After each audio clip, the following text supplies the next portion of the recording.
അദ്ദേഹത്തിനുണ്ടായ ഒരു turning point എന്ന് പറയുന്നത് ലെജൻഡായ ആർണോൾഡ് സ്വാറ്റ്സനേഗറിനെ ജർമ്മനിയിൽ വെച്ച് കണ്ടുമുട്ടുകയും അവർ ഫ്രണ്ട്സും ട്രെയിനിങ് പാർട്ട്നേഴ്സും ആയി എന്നുള്ളതാണ്. പിന്നീട് അവർ ഒന്നിച്ച് ബോഡി ബിൽഡിംഗിന്റെ കൂടുതൽ സ്വപ്നങ്ങൾ നേടിയെടുക്കാൻ അമേരിക്കയിലേക്ക് പോവുകയായിരുന്നു. 1970-ലും 71-ലും മിസ്റ്റർ യൂണിവേഴ്സ് പട്ടം നേടിയ ഫ്രാങ്കോ കൊളംബോ 1976-ൽ ഫസ്റ്റ് മിസ്റ്റർ ഒളിമ്പ്യ വിൻ ചെയ്തു. അതുകൂടാതെ ഫ്രാങ്കോ സ്ട്രോങ് മാൻ ഇവന്റ്സിലൊക്കെ പങ്കെടുത്തിരുന്നു. അന്ന് അദ്ദേഹം പങ്കെടുത്ത റെഫ്രിജറേറ്റർ ക്യാരിയിങ് ഇവന്റിനിടയിലുണ്ടായ നീ ഇഞ്ചുറി കാരണം അദ്ദേഹത്തിന്റെ കരിയർ ഇല്ലാതായി എന്ന് പലരും വിധി എഴുതിയിരുന്നു.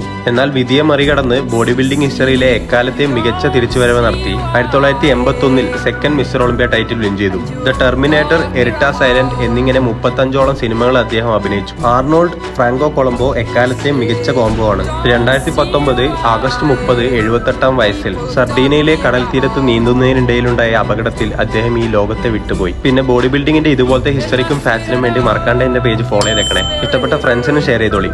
ബൈ.